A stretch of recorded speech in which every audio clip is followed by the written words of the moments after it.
अच्छा है, पूरे गांव में मैं सिर्फ एक जूस का ठेला लगाता हूँ।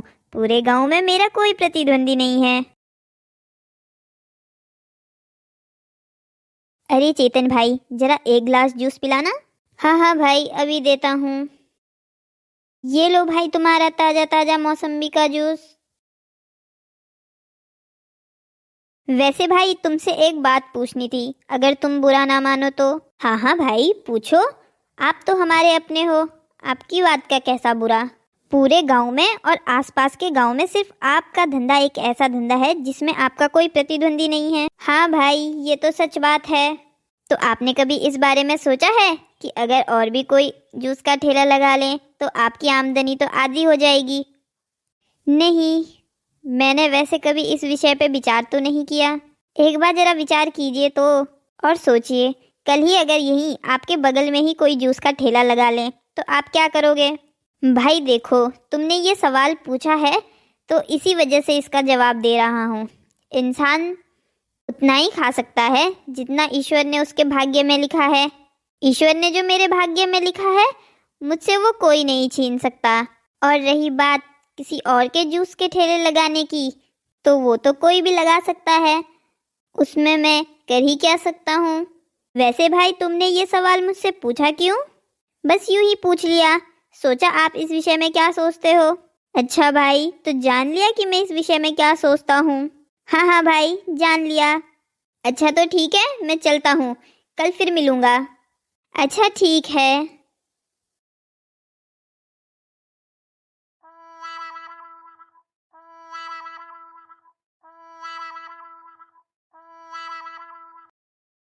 अरे क्या बात है, आप आज जल्दी आ गए। आपकी तबीयत तो ठीक है ना, आपका मुंह क्यों लटका हुआ है। हाँ, मेरी तबीयत ठीक है। मेरी तबीयत को क्या होना है। तो मुंह क्यों लटका रखा है आपने। नहीं, वो बस ऐसे ही। क्या बात है जी, कोई बात हुई है तो बताइए ना। अच्छा ठीक है, बताता हूँ। आज दुकान पर रमेश जूस पीने आया था, तो उसने मुझसे एक सवाल किया। कैसा सवाल। कि अगर कल के दिन मेरे ही बगल में कोई जूस का ठेला खोल ले तो मैं क्या करूँगा। तो फिर आपने क्या जवाब दिया। कुछ नहीं, मैंने बस उसे ये कहा कि प्रत्येक व्यक्ति अपने भाग्य का खाता है, मैं उसका क्या ही कर सकता हूँ। मेरे भाग्य में जो लिखा है मुझसे वो कोई नहीं ले सकता। आपने बिल्कुल सही जवाब तो दिया, इसमें आपके दुखी होने का कारण मुझे समझ नहीं आया। अरे भाग्यवान, ये जवाब तो मैंने बस उसे सिर्फ ये दिखाने के लिए दिया कि किसी और व्यक्ति के ये धंधा करने से मुझे कोई फर्क नहीं पड़ता। पर सच्चाई तो यह है कि अगर कोई और व्यक्ति भी जूस का ठेला खोल लेगा तो मेरा धंधा तो चौपट हो जाएगा ना। आप ये कैसी बात कर रहे हैं। आपने जो उनके लिए जवाब दिया था उस पर आप खुद ही अमल नहीं कर रहे हो। अरे भाग्यवान, तुम नहीं समझती। ज्ञान की बातें बताना बहुत आसान है, पर बात जब खुद पर आती है ना, तो बड़े बड़े ज्ञानियों की भी बोलती बंद हो जाती है। अच्छा ठीक है, तो आप परेशान किस बात से हो रहे हैं। अभी तो ऐसा कुछ नहीं है ना। उन्होंने बस एक सवाल पूछा था जिसका जवाब आपने उन्हें दे दिया। हाँ वो तो है। हाँ तो बस आप चिंता छोड़िए, अपने चेहरे पर मुस्कान लाइए और चलिए, मैंने आपकी मनपसंद सब्जी बनाई है। आप मुंह हाथ धुलिए, मैं तब तक खाना लगाती हूँ। हाँ ठीक है, तुम लगाओ, मैं अभी मुंह हाथ धुल कर आता हूँ। अरे भाई रमेश, बहुत अच्छा किया जो जूस का ठेला खोल लिया। धन्यवाद चाचा जी। अब तो बस आप ये बताओ कौन सा जूस पियोगे। अभी मौसमी का सीजन है तो ताजा ताजा एक गिलास मौसमी का जूस पिला दो। अच्छा, अभी बनाता हूँ। अरे यहाँ पर ये कैसी भीड़ है। अरे ये तो रमेश है, इसने कब जूस का ठेला खोल लिया। आप सब लोग तो रोज मेरी दुकान पर जूस पीने आते थे, आज क्या हो गया। नई दुकान खुली तो आप सब लोग वहाँ चले गए। अरे भाई चेतन, ऐसी कोई बात नहीं है। आज सोचा रमेश भाई ने नई नई दुकान खोली है तो उनकी बोनी करा देते हैं। अच्छा सोचा, पर अब ये नहीं होना चाहिए कि नए जूस के ठेले खुलने से आप लोग मुझे ही भूल जाओ। अरे नहीं भाई चेतन, ऐसा क्यों होगा, हम तो आपके पुराने ग्राहक हैं। अरे भाई रमेश, तुमने कभी बताया नहीं कि तुम भी इस धंधे में रुचि रखते हो। हाँ भाई, ऐसी कोई खास रुचि तो थी नहीं, जब ऐसी कोई खास रुचि नहीं थी तो आज ये अचानक से ठेला लगाने का विचार कहाँ से आ गया? नहीं भाई, ऐसा नहीं है कि ये विचार आज ही मेरे मन में आया और मैंने आज ही ठेला लगा दिया। विचार तो कुछ महीनों से चल रहा था, फिर कल मैंने सोच ही लिया क्यों ना आपसे पूछ लूं कि मेरा ये धंधा करने से या किसी और के ये धंधा करने से आपको कोई परेशानी तो नहीं है। पर जब आपने जवाब में ये कहा कि आपको कोई परेशानी नहीं है तो मेरा दिल हल्का हो गया। अच्छा, इसीलिए कल तुमने मुझसे वो सवाल किया था? हाँ भाई, बिल्कुल सही समझे, इसीलिए मैंने वो कल सवाल किया था। भाई आपको बुरा तो नहीं लगा ना? नहीं नहीं भाई, बुरा किस बात का? तुम अपना काम कर रहे हो, तुम अपना काम करो, मैं अपना काम करता हूँ, बाकी ऊपर वाले की मर्जी। हाँ भाई, बिल्कुल सही कह रहे हो, बाकी ऊपर वाले की मर्जी। मन में तो जल भुन रहा होगा कि इसने ये काम कैसे कर लिया।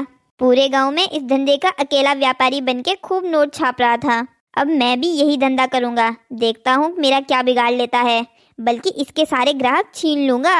हे भगवान, जिसका डर था वही हुआ, अब मेरे ग्राहक बन जाएंगे। हे भगवान, अब बाकी सब कुछ आपके हाथ में है, जरा मेरा भी ध्यान रखिएगा। अरे क्या बात है, आज आप फिर से जल्दी आ गए?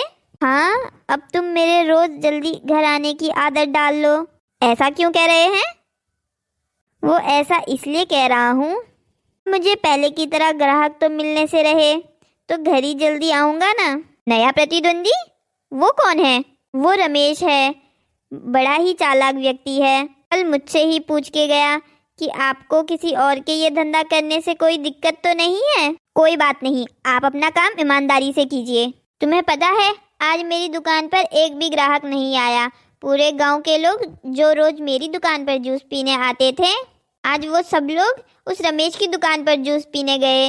देखिए, अभी उनकी दुकान नई नई है, इसलिए गांव वालों को लग रहा है क्यों ना शुरुआत में उनकी बोनी करवा दी जाए। हाँ, आज मेरे पास भी गांव के लोग यही कह रहे थे कि आज हम उसकी दुकान पर इसलिए जा रहे हैं ताकि उसकी बोनी करवा सके। हाँ, तो मुझे भी यही लगता है, यही कारण रहा होगा आज आपकी दुकान पर ना आने का। अब ये तो भगवान ही जानता है कि यही कारण है या कारण कुछ और है। यही कारण होगा, अब आप ज़्यादा मत सोचिए। काका? अरे चेतन, आज यहाँ कैसे? तुम तो मानो यहाँ का रास्ता ही भूल गए हो। नहीं काका, ऐसी कोई बात नहीं है, बस आपसे मिलने का मन किया तो चला आया। ये तो तुम्हारे दुकान पर होने का समय है, आज इस समय यहाँ कैसे? दुकान पर भी क्या करूं जब कोई ग्राहक आता ही नहीं है। अरे ये कैसी बात कर रहे हो? तुम्हारी दुकान पर तो ग्राहकों की भीड़ लगी रहती है।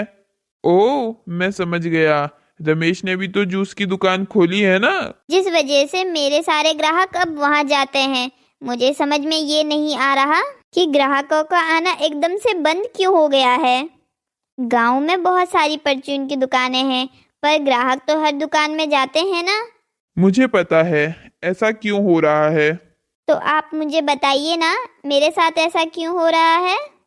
तुम्हारे साथ ऐसा इसलिए हो रहा है क्योंकि रमेश जूस 25% कम दामों में बेच रहा है, और तुम्हें तो पता है ग्राहक वहीं ज्यादा भागता है जहां उसे कम दाम में चीजें मिलती है। वह कम दाम में ही अपना फायदा समझता है। पर काका, ऐसा कैसे हो सकता है? मैं तो जूस का दाम फलों के दाम के हिसाब से लगाता हूँ, और मुझे समझ में ये नहीं आ रहा कि वो 25% कम दामों में जूस कैसे बेच सकता है। ऐसे में तो उसे बहुत सारा नुकसान उठाना पड़ेगा। मेरे बेटे, तुम बहुत भोले हो, तुम्हें कुछ नहीं पता। मुझे तो ये लग रहा है वो कुछ ना कुछ गड़बड़ कर रहा है। मैं कल तुम्हारी काकी से यही बात कर रहा था कि इतने कम दामों में वो जूस को कैसे बेच सकता है। आजकल तो महंगाई इतनी बढ़ गई है और फलों के दाम तो आसमान छू रहे हैं। हाँ काका, ये बात तो सोचने लायक है। इसमें अब सोचने का समय नहीं है, कुछ करने का समय है। मतलब काका? मतलब ये चेतन कि तुम्हें नहीं लगता कि इसमें कुछ बहुत बड़ी गड़बड़ है? मुझे ऐसा लगता है रमेश कुछ ना कुछ तो घोटाला कर रहा है। काका अब हम क्या करेंगे? तुम कुछ मत करो, उसका इलाज तो मैं खुद करता हूँ। तुम एक काम करो, तुम मेरे साथ चलो। ठीक है काका।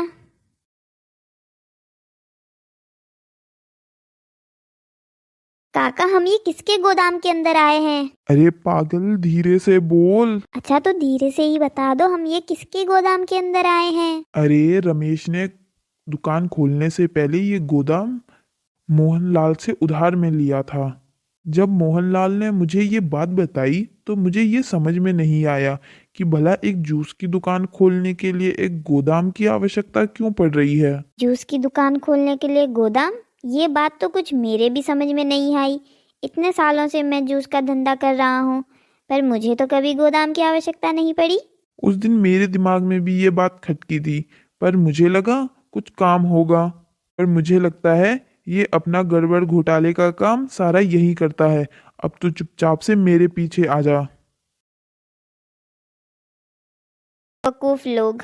गांव के लोगों को बेवकूफ बनाना भी कितना आसान होता है। दो मीठी बातें कर दो, बिल्कुल तुम्हारी चाल में आ जाते हैं। उन सब बेवकूफ़ों को लग रहा है मैं उन्हें जूस कम दामों में पिला रहा हूँ।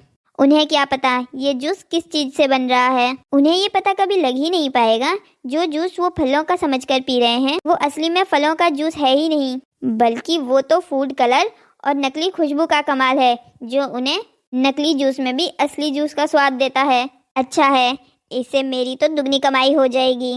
वो बेवकूफ़ चेतन तो सोचता रह जाएगा कि उसके साथ क्या हुआ है। बहुत कह रहा था ना, सब कुछ ऊपर वाले के हाथ में है।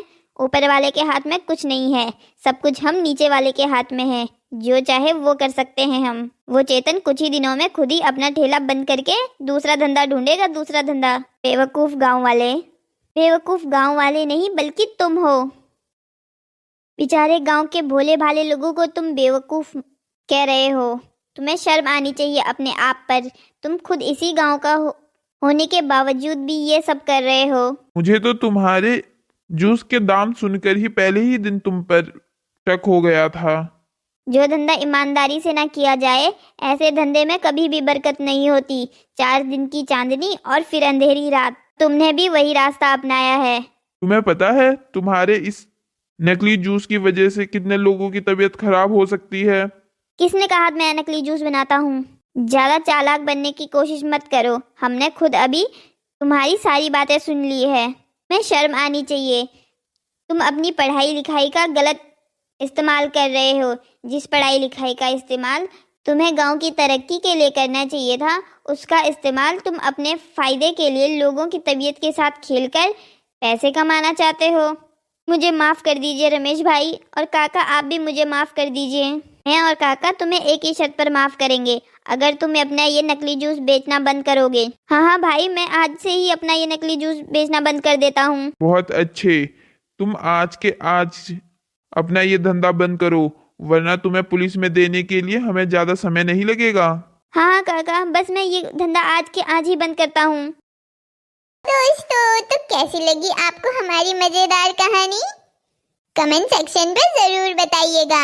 और हाँ, ऐसी ही मजेदार कहानियों को देखने के लिए हमारे चैनल को सब्सक्राइब कीजिए, शेयर कीजिए और हाँ, लाइक करना मत भूलिएगा, ताकि हम आपके लिए ऐसी ही मजेदार कहानियाँ और लेके आ सकें।